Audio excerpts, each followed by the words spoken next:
4-5 రోజుల నుంచి జరుగుతున్న వార్తల విషయంలో ఏదైతే సిట్ విచారణ ఏర్పాటు చేసిరో ఒక మంత్రి అండ్ ఒక ఐఏఎస్ అధికారిని విషయంలో ఇలా రాయకూడదు, ఇలా చేయకూడదు, ఎన్టీవీ మీద కేసులు బుక్ చేయడం కావచ్చు, తర్వాత వాళ్ళని కింది స్థాయి ఉద్యోగులు తీసుకెళ్లడం కావచ్చు, ఇదంతా మనం చూసినాం కదా.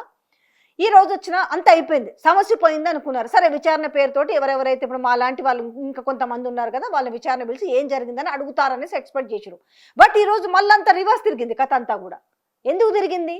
అంతా అయిపోయింది అనుకున్న నేపథ్యంలో ఈ రోజు మళ్ళా రాధాకృష్ణ ఎంటర్ అయి కొత్త పలుకు పేరుతోటి కొత్త పలుకులు అనాల చెత్త పలుకులు తెరపైకి తీసుకొచ్చిన నేపథ్యంలో నిజంగా ఈరోజు అంటే ఉప ముఖ్యమంత్రిని ఈరోజు బలి చేయబోతున్నారు అనుకోవాలా, లేకపోతే వీళ్ళందరూ కూడా ఒక తాను గుడ్డలో ముక్కలే అని చెప్పాలా?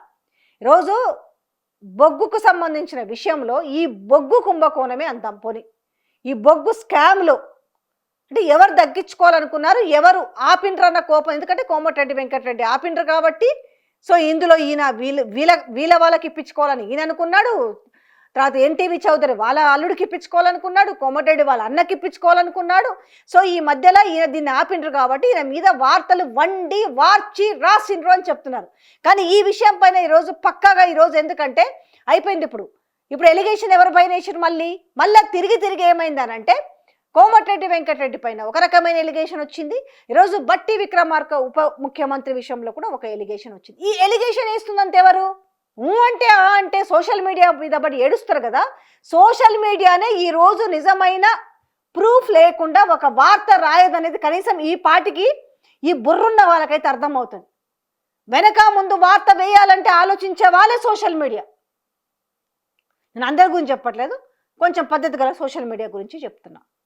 ఈరోజు రాజ్ న్యూస్లో వార్త వచ్చింది, ఏమైంది దాంట్లో ఏమన్నారు, వాళ్ళకి సంబంధించి ఏదో సెటిల్మెంట్ జరిగింది, కామ్ అయిపోయింది ఆ వార్త అన్నారు. ఇప్పుడు ఈ మంత్రి కోమటిరెడ్డి వెంకటరెడ్డి విషయంలో వార్త వచ్చింది. అసలు వ్యక్తి ఎవరు కూడా కంప్లైంట్ చేయరు, ఆ ఎక్స్ అనే వ్యక్తి కంప్లైంట్ చేయరు, వై అనే వ్యక్తి కంప్లైంట్ చేయరు. కానీ ఇక్కడ జర్నలిస్టులను అరెస్ట్ చేస్తారు, 24 గంటలు మెంటల్ హరాస్మెంట్ చేస్తారు, దాంతోపాటుగా జడ్జి ముందుకు తీసుకెళ్తారు. అక్కడ ఉన్న సీఈఓని ఇది చేయరు, తర్వాత చైర్మన్ ఇది చేయరు. గతంలోనే ఈ మహిళా ఐఏఎస్ అధికారుల విషయంలో వేల పాలా లేని టైంలో అంటే అర్ధరాత్రి అపరాత్రులు కాకుండా టైంలో ఈ మహిళా ఐఏఎస్ అధికారులను ఇంటికి పిలిపించుకొని ప్రైవేటు పనులు కూడా చేయించుకుంటున్నాను. ఇదే కొత్త పలుకులో రాధాకృష్ణ మాట్లాడితే మరి ఎందుకు ఆ రోజు ఈ ఐఏఎస్లకు చెవులు వినపడలేదా, చెవులలో సీసం పోసుకున్నారా? ఈ మాట నేను అడుగుతుంది కాదు, తెలంగాణ ప్రజలు కూడా అడుగుతున్నారు. మరి ఎందుకు ఆ రోజే పెట్టుంటే ఈరోజు పరిస్థితి ఇంత దాకా వచ్చి ఉండేదా? ఈ రోజు కూడా మొన్న జరిగిన ఇష్యూ మీద సదర్ ఐఏఎస్ అధికారిని సూసైడ్ అటెంప్ట్ చేసింది, మీన్స్ ప్రయత్నం చేసింది అని ఆయన చెప్పిండు. మరి ఇప్పుడు ఆయన ఎందుకు విచారించరు? ఎవరు చెప్పారు ఆయనకి? ఈ ఐఏఎస్ అధికారుల సంఘం వెళ్ళి చెప్పిందా ఆ అధికారిని సూసైడ్ అటెంప్ట్ చేసిందని? ఇవాళ నీతి పలుకులు పలుకుతున్నారే, బుద్ధులు చెప్తున్నారే. ఈరోజు మాది విలువలతో కూడిన జర్నలిజము, మాది విలువలతో కూడిన పత్రిక, మాది విలువలతో కూడిన ఛానల్ అని చెప్తున్నారే. మరి ఆ రోజు ఎన్డీ తివారీ విషయంలో ఏమైంది? గవర్నర్గా ఉన్నారు కదా, ఆయన ఒక ఉన్నతమైన స్థానంలో ఉన్న వ్యక్తి. అది నిజమా కాదా ఫోరెన్సిక్ పోకుండా అది కావాల్సుకొని మరి ఎవరు చేయించారు, ట్రాప్ చేయించారనే విషయం లేకుండా బ్లర్ వేయకుండా ఛానల్లో 24 గంటలు లైవ్ టెలికాస్ట్ చేసిరు కదా. ఆ రోజు ఎక్కడ పోయినాయి విలువలు? లేవావి? ఆ వార్త గురించి మర్చిపోయారా? ఈ రోజు వచ్చి ఒకరి మీద ఒకరు బురద జల్లుకుంటున్నారంటే అసలు విషయాలు బయటికి రావాలి, అసలు విషయాలు రావాలి. ఏంటి అసలు ఈ కథ ఏంది? ఒకవేళ దీంట్లో ఇప్పుడు ఏబిఎన్ రాధాకృష్ణ గారు చెప్తున్న దాంట్లో చూస్తే బట్టి హస్తం అండ్ రాధాకృష్ణ హస్తం ఉన్నట్టుగా ఆయన ఒక స్క్రీన్ ప్లే నడిపిండు కదా. మరి వాళ్ళ మీదే ఉండదా? అసలు సిట్ ఏర్పాటు చేసింది ఎవరు? ఇంకొక విషయం ఏమంటారు కదా, తెలంగాణ ముఖ్యమంత్రి రేవంత్ రెడ్డి కంటే సిట్ ఏర్పాటు చేసిన విషయమే తెలియదు, ఐఏఎస్ అధికారుల సంఘం వాళ్ళు చెప్తేనే సిట్ ఏర్పాటు అయిందని చెప్తారు. ఇంతకంటే ఘోరం ఎక్కడన్నా ఉంటుందా? ఇప్పుడు చెప్తున్నాం కదా, నిజంగా సిట్ ఏర్పాటు చేశారు కదా, విచారణలో అసలు దొంగ ఎవడు, వార్త ఇచ్చిందెవడు, వార్త తెచ్చిందెవడు, వార్తలో మసాలా నూరిందెవడు, ఈ ముగ్గురు దొరకాలి కదా. ఈ ముగ్గురిని పట్టుకున్నప్పుడే అసలు విషయాలు బయటకు వస్తాయి. అంతే. ఇంత ఒక అధికారంలో ఉన్న మంత్రుల మీద వార్తలు వస్తున్నాయంటే పైన ఒక పెద్ద హస్తం లేకుండానే వార్తలు వస్తున్నాయా? అంత ఈజీ అవుతుందా? మళ్ళీ ఇదే ముఖ్యమంత్రి ఏం చెప్తాడు కదా, మా మంత్రులు, మా ఎమ్మెల్సీలు, మా ఎమ్మెల్యేలు అనేసి క్లీన్ చిట్టించుకుంటా పోతున్న నేపథ్యం కనిపిస్తుంది కదా. ఏదన్నా వార్త రాయాలన్నా, వాళ్ళ మీద అపవాదు వేయాలన్నా, వాళ్ళని ఇరికించాలన్నా, ఇరికిస్తే నేనే ఇరికించాలి కానీ మీరెట్లా ఇరికిస్తారు అని చెప్తున్నారు. అంటే ఈ పాటికి తెలంగాణ ప్రజలకు అర్థమవుతుంది. తెలంగాణ ప్రజల బాగోగుల్ని పక్కన పెట్టి వాళ్ళకి ఇవ్వాల్సిన సంక్షేమ పథకాల్ని గంగలో దూర్చి ఇవాళ ఎవరన్నా నాలాంటోళ్ళు ఇంకొకరు ఒక వేళ్ళ మీద లెక్క పెట్టే వాళ్ళు ఉంటారు. ఎవరన్నా దీన్ని కొంచెము విడమర్చి ఇది కాదురా నాయన, ఇదిరా మీకు ఇది జరుగుతుంది అనేసి తెలంగాణ ప్రజలకు వివరించే ప్రయత్నం చేస్తే అసలు వదిలిచ్చి కొసరోల్ని పట్టుకుంటున్న వైనం కనపడుతుంది. భయభ్రాంతులకు గురి చేస్తున్నారు. ఎందుకు? ఎవరు ఏం చెప్పకూడదు. అట్లాంటి పెద్ద పెద్ద ఛానళ్ళు వస్తే మాత్రం ఊకుంటారు. వాళ్ళు రాసిన దాంట్లో అసలు వాస్తవం ఏంటి, వాళ్ళు చెప్పిన వార్తను మేము మక్కికి చెప్పము. నేను ఆ రోజు అదే చెప్తున్నా, ఈ రోజు ఇదే. ఇప్పుడు కూడా సదర్ మహిళా అధికారిని, ఐఏఎస్ అధికారిని ఆత్మహత్యాయత్నం చేసింది అనే విషయం వీళ్ళకి ఎట్లా తెలిసింది? ఎవరు చెప్పారు? పోనీ అక్కడ తను అడ్మిట్ అయి చెప్పిందా, నేను ఆత్మహత్యాయత్నం చేసుకున్నాను, నేను టార్చర్ పడ్డాను, మీరు వార్త వేయండి అని చెప్పిందా? అది డిస్క్లైమర్ అనే వేయాలి కదా. మరి వాళ్ళు ఇన్నుంటాయి అసలు కథలు మొత్తం వాళ్ళకు లీక్లు ఇస్తారు, చెప్పేస్తారు. అది జరుగుతుందా జరగలేదు, ఇంత జరుగుతుంటే జరుగుతున్నవని నిజం కావని ఎందుకు అనుకోవాలి? ఈరోజు ఎవరిని కాపాడే యత్నంలో ఇలా కొత్త పలుకులో వార్త వచ్చింది అనుకోవాలి. పోనీ రేవంత్ రెడ్డిని కాపాడే యత్నంలో ఇలా రేవంత్ రెడ్డిని ఇరికిచ్చిండా?